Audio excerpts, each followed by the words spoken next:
Hello बच्चों, क्या हाल चाल। आज के इस वीडियो लेक्चर में हम बहुत ही प्यारा सा टॉपिक्स पढ़ेंगे जिसका नाम है विलयन का अनुसंक गुणधर्म, कॉलिगेटिव प्रॉपर्टीज़ ऑफ सॉल्यूशन। अब कॉलिगेटिव प्रॉपर्टीज़ का मतलब कॉलिगेट वाला बात नहीं समझना है आपको, यहाँ पर कुछ अलग चीज़ है ये। तो हम लोग सबसे पहले समझते हैं कि कॉलिगेटिव प्रॉपर्टीज़ क्या होता है, और इससे पहले हम लोग जो पढ़ चुके थे उसको बस सिर्फ रिविज़न करना है। तो चलिए देखते हैं कॉलिगेटिव प्रॉपर्टीज़ क्या होता है। तो समझिए, जैसे कोई भी विलयन है, अगर उस विलयन का गुण उस विलयन में उपस्थित विलय की कण की संख्या पर निर्भर करता है तो विलयन के उसी गुण को अनुसंक गुणधर्म कहा जाता है या कॉलिगेटिव प्रॉपर्टीज कहा जाता है। तो यहाँ पर देखिए परिभाषा लिखा हुआ है आपके सामने, इसको पढ़ के एक बार सुना देते हैं आपको। देखिए, किसी विलयन का वैसा गुण जो विलयन में उपस्थित विलय के कणों की संख्या पर निर्भर करता है। किस पर? विलय की कणों की संख्या पर निर्भर करता है, उसे विलयन का अनुसंक गुणधर्म कहते हैं। तो अब यहाँ पर एक चीज समझने वाला बात यह है कि यहाँ पर जिस तरह से कहा जा रहा है कि विलयन में उपस्थित विलय की कणों की संख्या पर निर्भर करता है। अब विलय के कणों की संख्या का मतलब ये, जिसे हम संख्या का मतलब समझ सकते हैं, जैसे मोल एक संख्या है, आपको पता है। जैसे मोलरता, मोललता,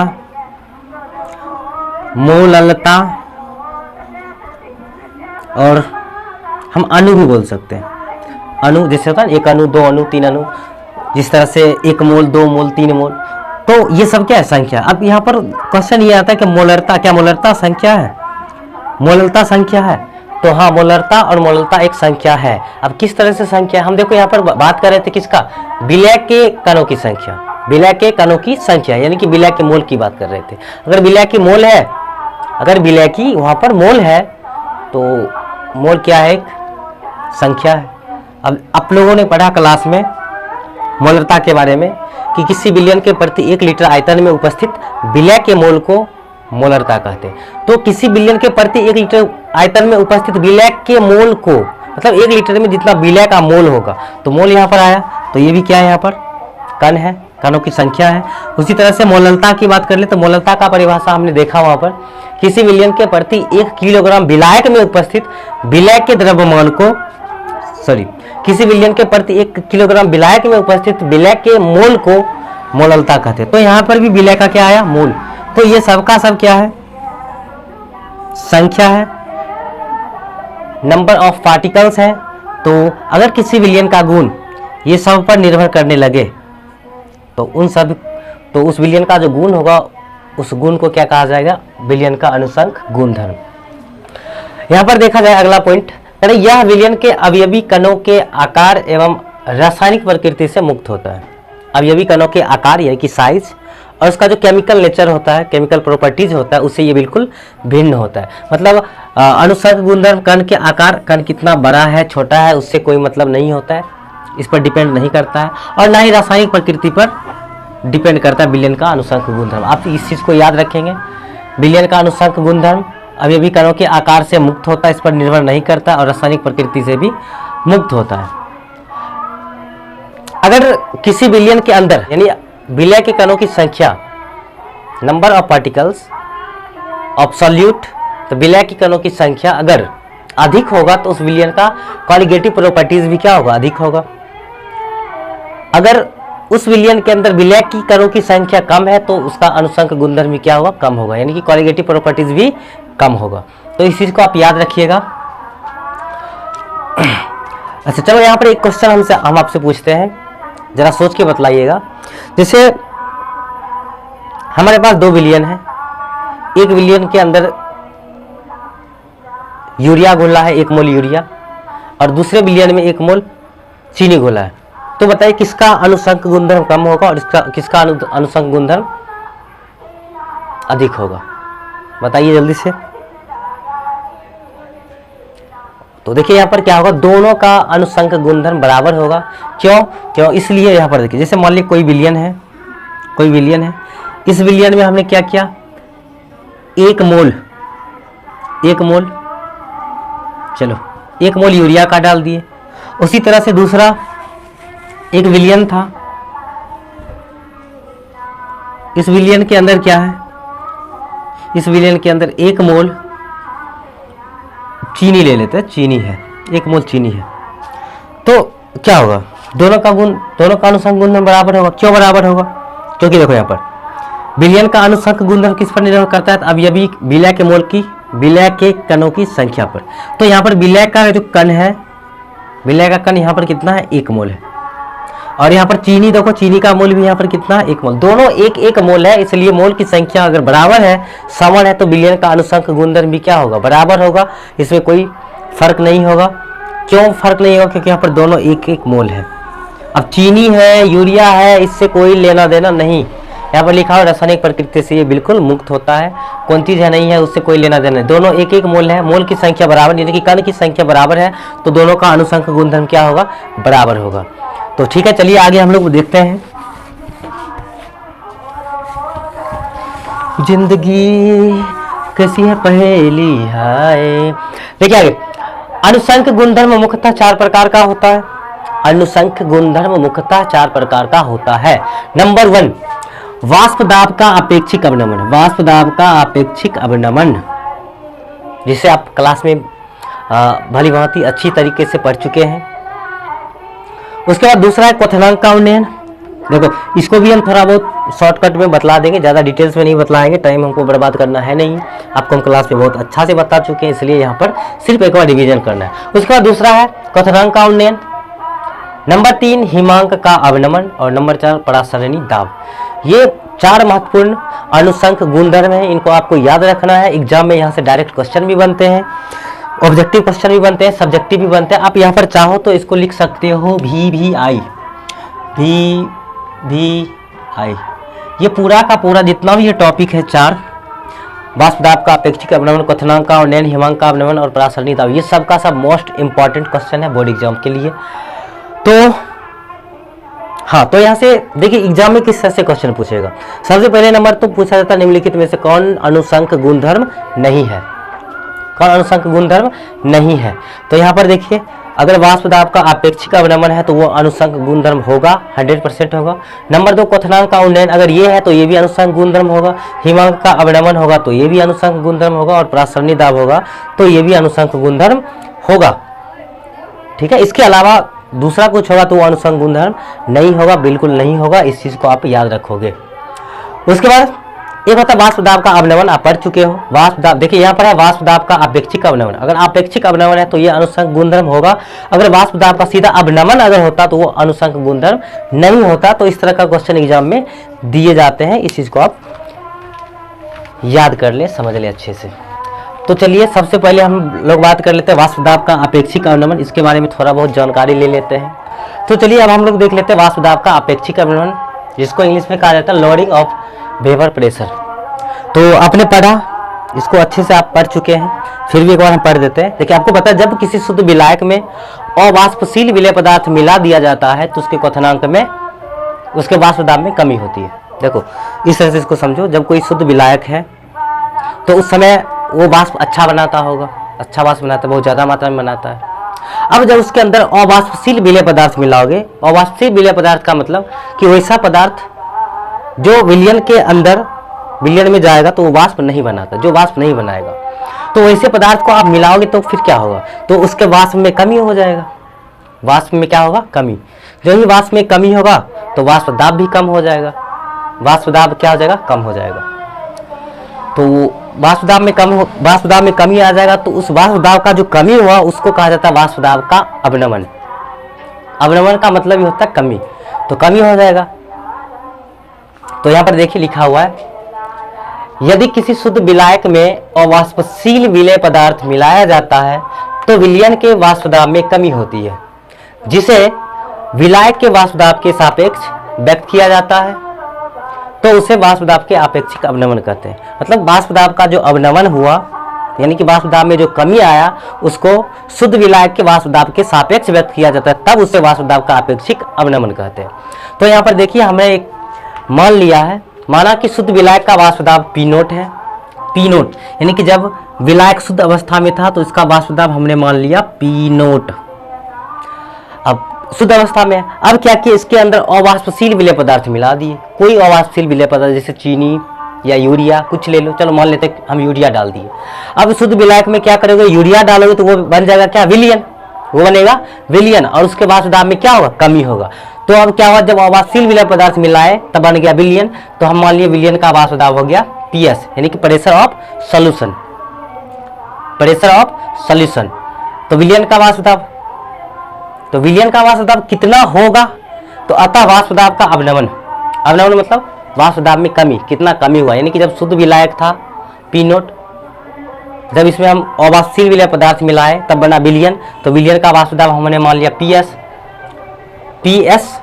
विलयन का वाष्प दाब PS।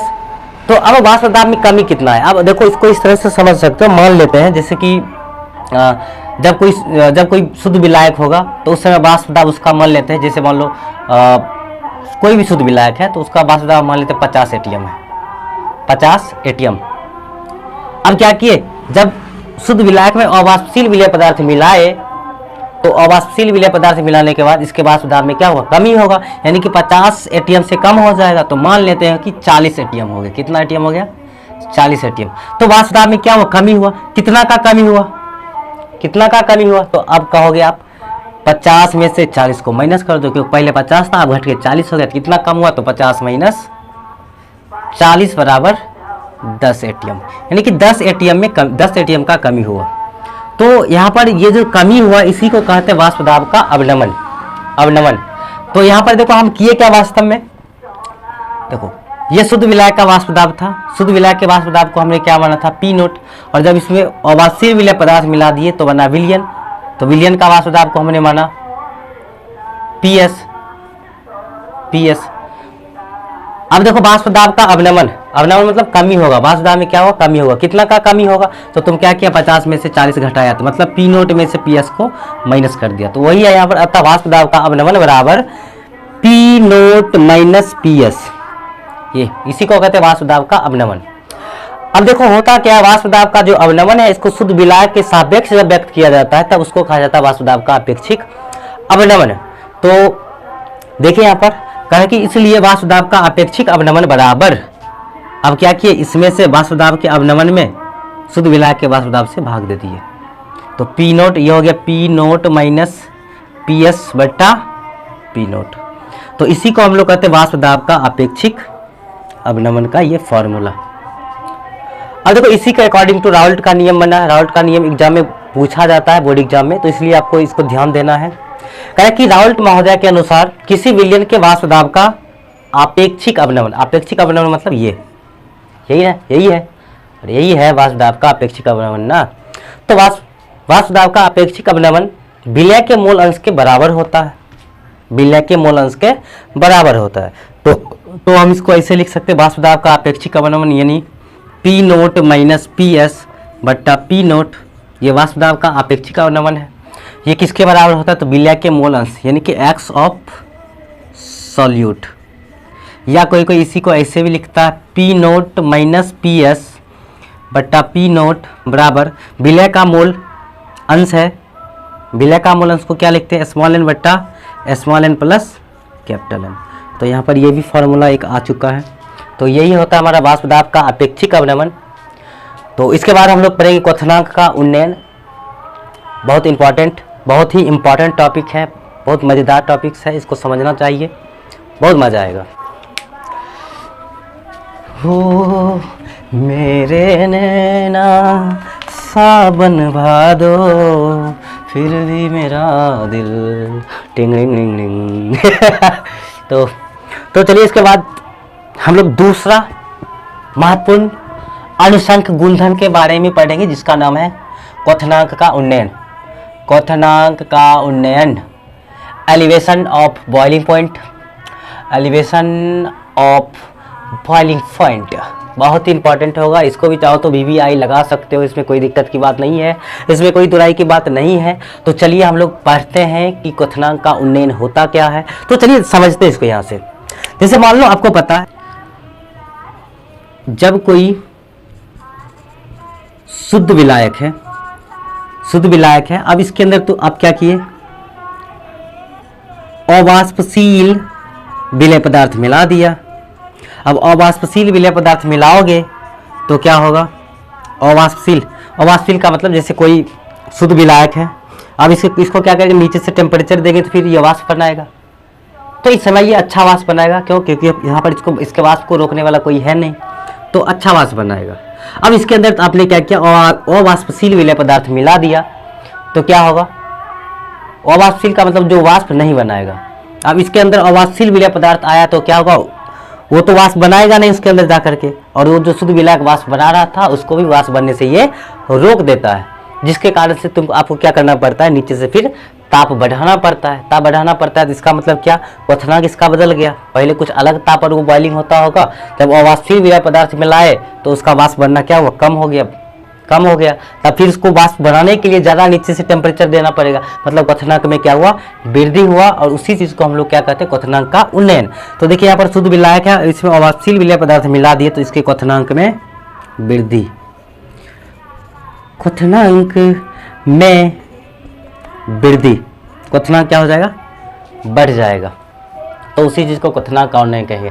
अब यहाँ पर देखिए क्या, इसे डेल्टा टीबी से सूचित किया जाता है। किससे, डेल्टा टीबी से सूचित किया जाता है। क्वथनांक में उन्नयन या क्वथनांक का उन्नयन को डेल्टा टी से सूचित किया जाता है। अच्छा, क्वथनांक का उन्नयन मतलब क्या, मतलब क्वथनांक में कितना का वृद्धि हुआ। जैसे मान लो शुद्ध विलायक में क्वथनांक कुछ और होगा, चाहे वो अवाष्पशील विलय पदार्थ मिला दिए, इसके क्वथनांक में क्या हुआ, कमी हो गया, क्वथनांक में वृद्धि हुआ, मतलब ज़्यादा हमको टेम्परेचर देना पड़ेगा उसको वेपर बनाने के लिए। तो कितना का वृद्धि हुआ उसी चीज़ को हम लोग डेल टीबी से सूचित करते हैं हम लोग। तो अब यहाँ पर एक चीज़ और समझेंगे, बहुत ही इंपॉर्टेंट है, इसका ग्राफ एकदम चमकता हुआ ग्राफ है यहाँ पर, तो इसको समझने का प्रयास करेंगे, ये ग्राफ किस तरह से बना। तो इसको थोड़ा हम ऊपर कर लेते हैं। यहाँ पर वेपर प्रेशर वर्सेस टेम्परेचर के बीच एक ग्राफ बनाना है, तो किस तरह से बनेगा यहाँ पर देखिए। सबसे पहले हम क्या किए, यहाँ पर छोटा सा फिगर बनाएंगे, यहाँ पर बनाया हुआ है, आप समझ सकते हो यहाँ से देख करके।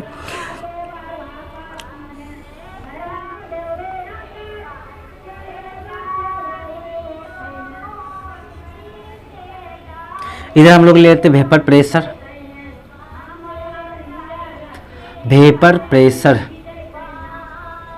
और इधर ले लेते टेम्परेचर। अब टेम्परेचर लोगे यहाँ पर तो केल्विन में होना चाहिए, टेम्परेचर केल्विन में लेंगे।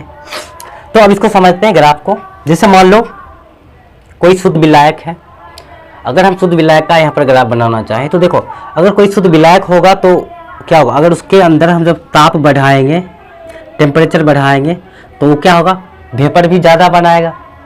ताप जितना बढ़ाएंगे वेपर वो उतना ज़्यादा बनाएगा, और वेपर जितना ज़्यादा बनाएगा तो वहाँ पर वेपर प्रेशर भी उतना ज़्यादा होगा। तो यहाँ पर अगर शुद्ध विलायक का ग्राफ बनाना चाहे तो देखो, ये शुद्ध विलायक का ग्राफ इस तरह से बनेगा।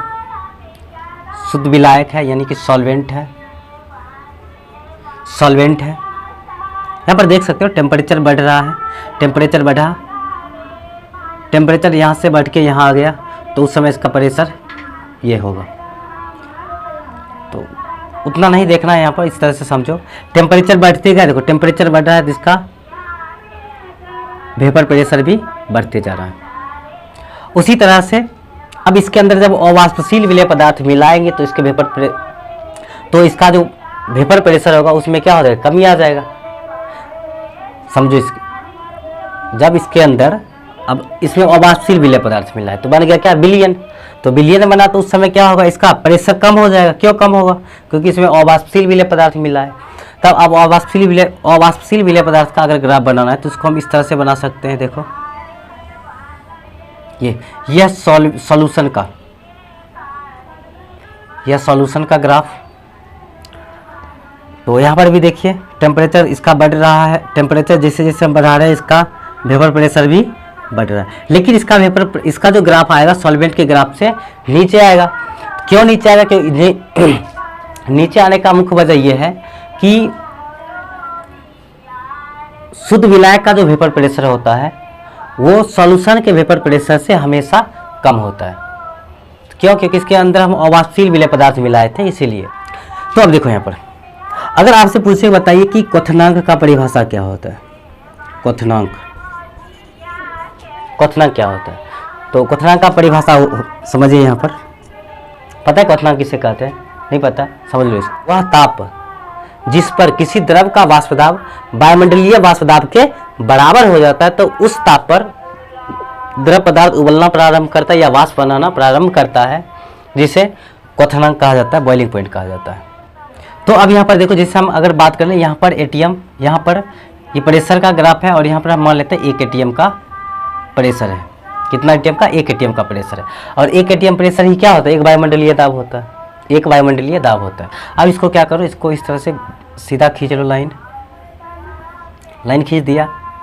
तो अब यहाँ पर देखो, ये जो पॉइंट आया, ये पॉइंट, इस पॉइंट पर क्या हुआ? वायुमंडलीय दाब और शुद्ध विलायक का वाष्प दाब दोनों इस समय क्या होता है? बराबर होता है। तो इस ताप पर सॉल्वेंट क्या होगा? वाष्प बनाना प्रारंभ करेगा, या इससे ज़्यादा होगा तो फिर भी क्या होगा? ये वाष्प बनाना स्टार्ट कर देगा। स्टार्ट नहीं करेगा, इस यहाँ पर आएगा तो वाष्प बनना स्टार्ट हो जाएगा और यहाँ से फिर वाष्प ऊपर जाना स्टार्ट करेगा। ठीक है, उसी प्रकार से अब इसको पहले क्या करो, इसको इससे मिला दो, इसको इससे मिला दो। फिर यहाँ पर ये जो पॉइंट मिला, ये वायुमंडलीय दाब और सॉल्यूशन का वाष्प दाब दोनों का कॉमन पॉइंट है। तो दोनों यहाँ पर, एक वायुमंडलीय दाब और विलयन का वाष्प दाब, वायुमंडल का वाष्प दाब और विलयन का वाष्प दाब, दोनों का वाष्प दाब इस पॉइंट पर बराबर है। और इसी के कारण से क्या होगा? इस ताप पर विलयन वाष्प बनाना प्रारंभ कर देगा। तो इसका ग्राफ कुछ इस प्रकार से बना, इसको इससे मिला दोगे। तो अब देखो, यहाँ पर ये जो विलायक था, इसका हम क्वथनांक पॉइंट मान लेते टी नोट, शुद्ध अवस्था है इसलिए टी नोट, और इसको हम मान लेते हैं टी। और यहाँ पर देखो कितना का वृद्धि हुआ, पहले इस टेम्परेचर पर था शुद्ध अवस्था में, जब अवाष्पशील विलय पदार्थ मिलाए तो इसका क्वथनांक यहाँ से यहाँ आ गया, यानी कि यहाँ से यहाँ आ गया। तो इसको हम मान लेते हैं, इसको किससे सूचित करते थे? डेल्टा टीवी से, डेल्टा टीवी से, डेल्टा टीवी से। तो क्वथनांक का उन्नयन यह है। तो क्वथनांक उन्नयन का वैल्यू होगा कितना? तो हम यहाँ पर लिख सकते थे अर्थात डेल्टा टीवी बराबर टी माइनस टी नोट, मतलब कितना का वृद्धि हुआ और पहले कितना था। तो दोनों को क्या करेंगे? टी में से टी नोट को माइनस कर लेंगे, तो यहाँ पर एक फार्मूला प्राप्त हो जाएगा और यही इसका ग्राफ है। अर्थात डेल्टा टीवी यानी कि क्वथनांक उन्नयन बराबर विलयन का क्वथनांक माइनस विलायक का क्वथनांक। तो इसमें से इसको माइनस कर लो, तो या करके इसको लिख सकते हैं डेल टीवी बराबर विलयन का क्वथनांक को हमने क्या माना था? टी, और ये विलायक का, शुद्ध विलायक का क्वथनांक कितना था? T note. तो इसको टी में से टी नोट को माइनस कर दी, तो यहाँ पर एक फार्मूला निकल के तैयार हो गया। इसके बाद देखिए आगे, करें किसी विलयन का क्वथनांक उन्नयन विलयन के मोललता के समानुपाती होता है। बहुत ही इंपॉर्टेंट पॉइंट है, इस चीज को आप याद रखेंगे। किसी विलयन का क्वथनांक उन्नयन मतलब डेल्टा टीवी विलयन के मोललता के समानुपाती होता है। मोललता मतलब स्मॉल एम के समानुपाती होता है। अर्थात डेल्टा टीवी यानी कि क्वथनांक का उन्नयन डायरेक्टली प्रोपोर्शनल टू एम मोललता के समानुपाती होता है। अब ये पता कैसे चला? तो ये एक्सपेरिमेंट से पता चला। एक्सपेरिमेंट से पता चला कि किसी विलयन का क्वथनांक उन्नयन विलयन की मोललता के समानुपाती होता है। तो ये हो गया। इसके बाद देखो आगे यहाँ पर, या डेल्टा टीवी यानी कि ये क्वथनांक उन्नयन बराबर क्यों? तो देखो यहाँ पर एक कांस्टेंट है डायरेक्टली प्रोपोर्शनल का, तो इस चीज़ को हमको हटाना है। तो इसको हटाने के लिए एक कांस्टेंट लगता है, तो ये हो जाएगा डेल्टा टीवी बराबर केबी इंटू एम। तो ये फार्मूला एक बन चुका है, ये भी इस चीज़ को आप याद रखोगे,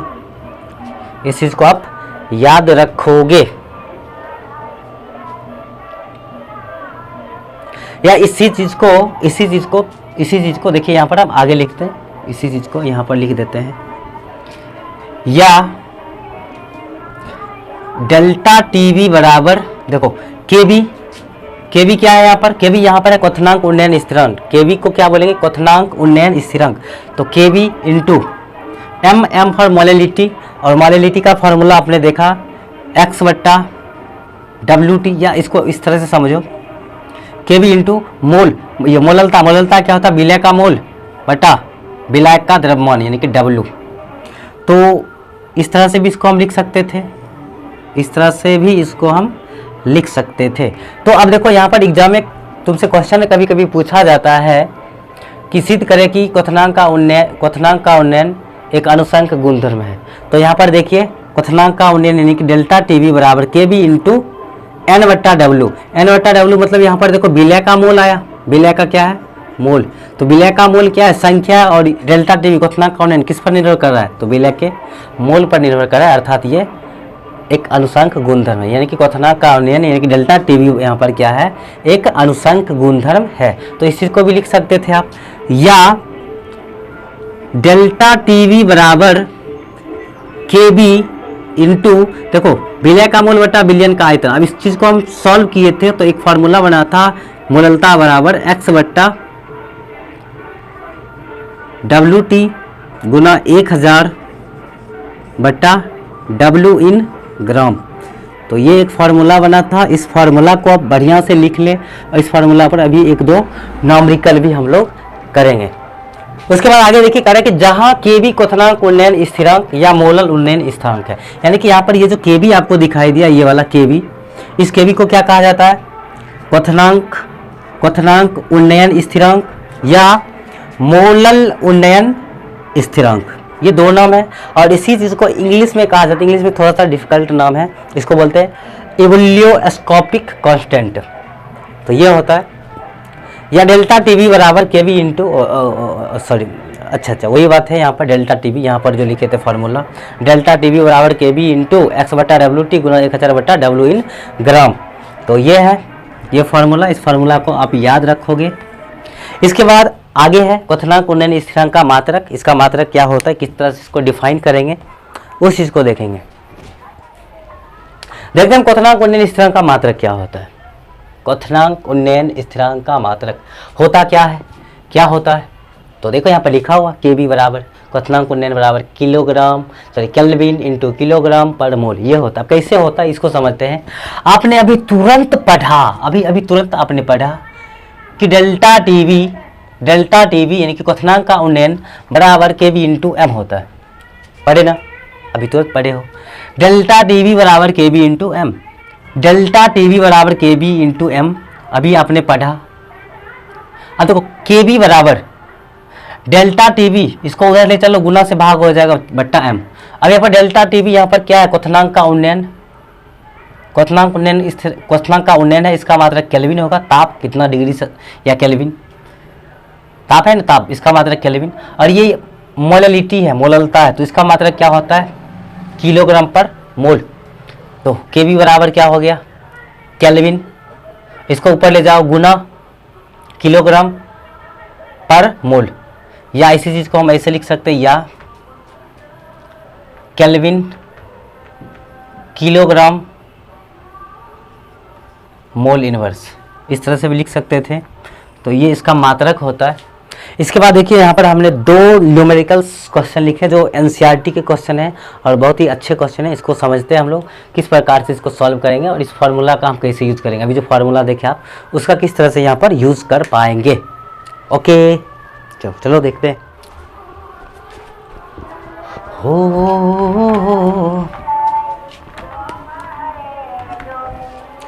तो देखा जाए बच्चों क्या हालचाल, आज बड़ा मज़ा आ रहा है हमको।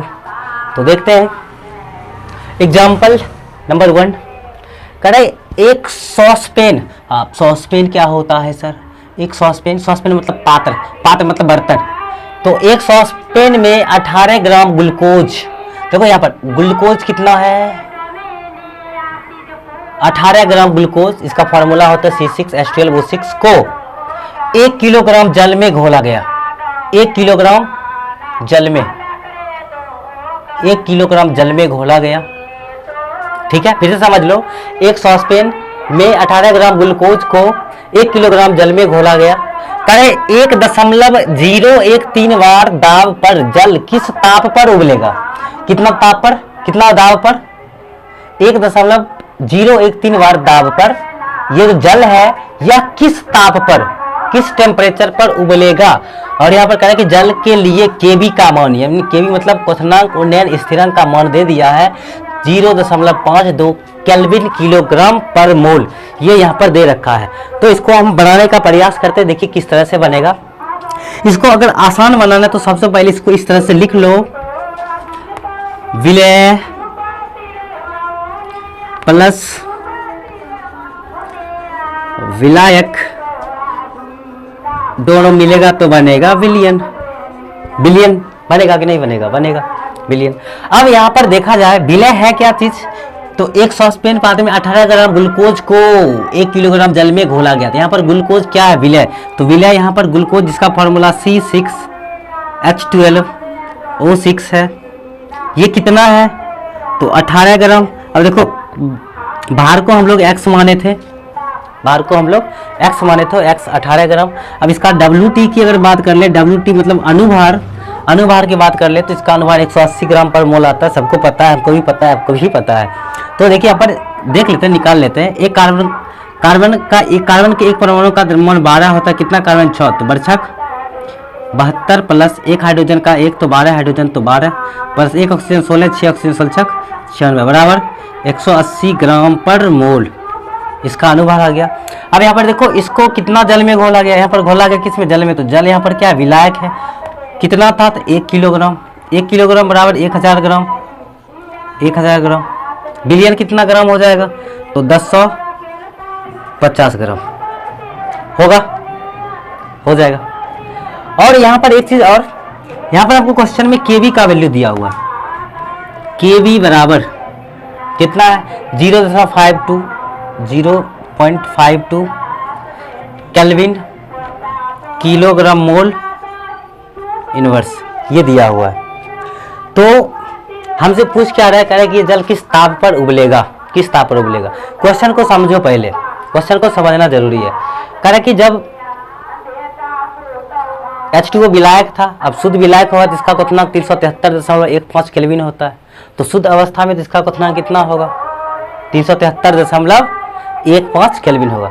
जब इसके अंदर ग्लूकोज मिला दिया गया तब इसके क्वथनांक में क्या हुआ? कमी हुआ, क्योंकि ग्लूकोज यहाँ पर अवाष्यशील विलय पदार्थ होता है, तो इसके क्वथनांक में क्या होगा? कमी होगा। सॉरी, ये क्वथनांक में क्या होगा? वृद्धि होगा। तो क्वथनांक में वृद्धि होगा मतलब क्वथनांक में वृद्धि होगा। आप क्वथनांक में वृद्धि मतलब क्वथनांक का उन्नयन, क्वथनांक का उन्नयन मतलब डेल्टा टीवी, कितना का वृद्धि हुआ उसी को डेल्टा टीवी लिखते हो। तो कितना का वृद्धि हुआ, तो ये चीज हमको पता करना पड़ेगा, इसलिए हमको सबसे पहले डेल्टा टीवी निकालना पड़ेगा। तो हम यहाँ पर लिख लेते डेल्टा टीवी बराबर, अभी आपने फॉर्मूला देखा KB इंटू एक्स बट्टा WT गुना 1000 बट्टा W इन ग्राम, ये पढ़े थे। तो इसलिए डेल्टा टीवी बराबर क्या होगा? केवी का वैल्यू हमको पता है 0.52 गुना x मतलब विलय का द्रव्यमान कितना है? 18 ग्राम बट्टा विलय का अनुभार 180 गुना 1000 बट्टा विलय का द्रव्यमान, विलय का द्रव्यमान देखो यहाँ पर 1000 ग्राम है, तो 1000 से 1000 मर जाएगा। इसको काटोगे 18 में 180 से भाग दो तो ये हो जाएगा 0.1। तो यहाँ पर आ जाएगा डेल्टा टीवी बराबर 0.52 इंटू 0.1। तो इसको गुना करोगे तो ये आ जाएगा 0.052 केल्विन। इतना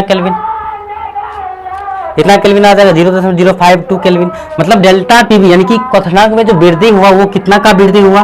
तो 0.052 केल्विन, इतना का वृद्धि हुआ। अच्छा, शुद्ध अवस्था में होगा जब जल शुद्ध अवस्था में होगा, विलायक यहाँ पर देखो जल है, जब इस शुद्ध अवस्था में होगा तो इसका क्वथनांक कितना होगा?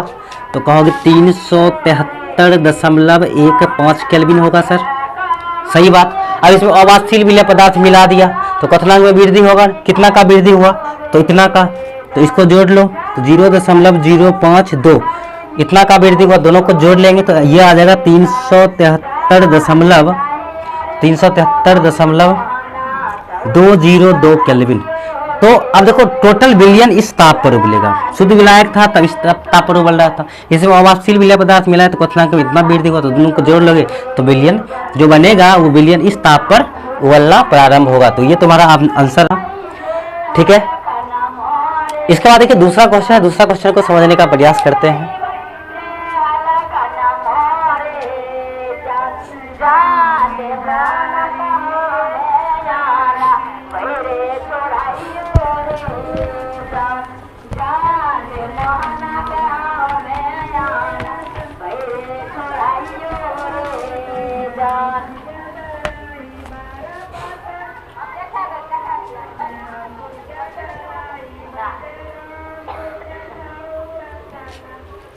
तो देखिए दूसरा क्वेश्चन है, दूसरा क्वेश्चन को भी हम लोग देख लेते हैं।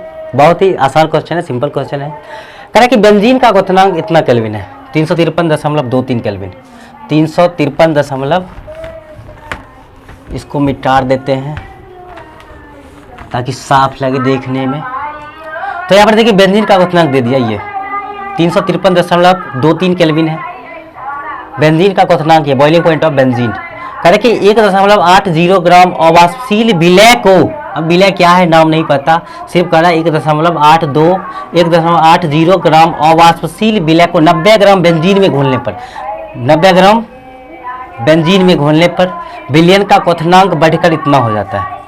मतलब बेंजीन का क्वथनांक इतना था, शुद्ध था तब, अब इसमें अवाष्पशील विलय पदार्थ इतना, अगर इतना ग्राम मिला दिए तब इसका क्वथनांक बढ़ गया।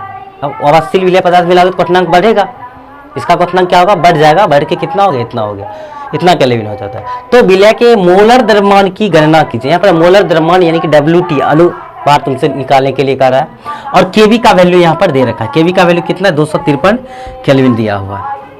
तो सबसे पहले तुमको क्या करना है, सबसे पहले तुमको डेल्टा टीवी निकालना है। क्या निकालना है, डेल्टा टीवी यानी कि क्वथनांक में कितना का वृद्धि हुआ। तो यहाँ पर हम डेल्टा टीवी डायरेक्ट निकाल सकते हैं, डायरेक्ट निकाल सकते हैं। यहाँ पर देखिए बेंजीन का क्वथनांक दे दिया, ये शुद्ध विलायक है, शुद्ध विलायक मतलब T0 हमको दिया हुआ, T0 का वैल्यू ये है। जब इसमें इतना ग्राम अवाष्पशील विलय पदार्थ, अवाष्पशील विलय को 90 ग्राम बेंजीन में घोलने पर विलयन का क्वथनांक बढ़कर इतना हो गया, यानी कि T0 से T हो गया। T कितना हो गया, 354.11।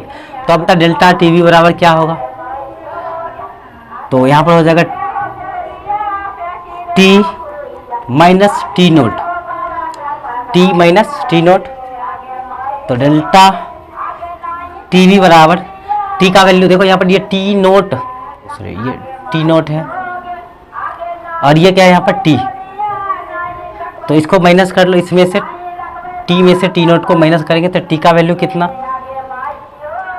354.11 माइनस T0 का वैल्यू 353.23। तो इसको आप माइनस करोगे तो ये हो जाएगा 0.88 केल्विन। तो क्वथनांक में उन्नयन इतना का हो गया, क्वथनांक में वृद्धि ये हो गया डेल्टा टीवी। तो हमको यहाँ पर क्वेश्चन में क्या करें, करें विलय के मोलर द्रव्यमान की गणना करें। तो फार्मूला लगाओगे, चूंकि डेल्टा टीवी बराबर KB इंटू एक्स बट्टा WT गुना 1000 बट्टा W इन ग्राम। ये चीज़ आपको पता है, ये फार्मूला, तो इसी फार्मूला का हम यूज़ यहाँ पर करेंगे। तो यहाँ पर बताइए कि KB बराबर KB नहीं, हमको मोलर द्रव्यमान निकालना है, यानी कि WT निकालना है। तो यहाँ पर WT बराबर क्या हो जाएगा, WT बराबर हो जाएगा KB into x into 1000 upon KB TV into W, ये फार्मूला हो जाएगा। तो इसलिए WT बराबर क्या हो जाएगा, KB का वैल्यू कितना, KB का वैल्यू हमको क्वेश्चन में दिया हुआ है। बेंजीन के लिए KB का मान 2.53 इंटू 1000 एक्स मतलब विलय का द्रव्यमान यहाँ पर कितना है, इतना ग्राम है, 1.80 गुना 1000 बट्टा टीवी का वैल्यू अभी यहाँ पर निकला 8 गुना W, W कितना है 90 ग्राम। इसको सॉल्व कर लो तो ये हो जाएगा 88 ग्राम पर मोल।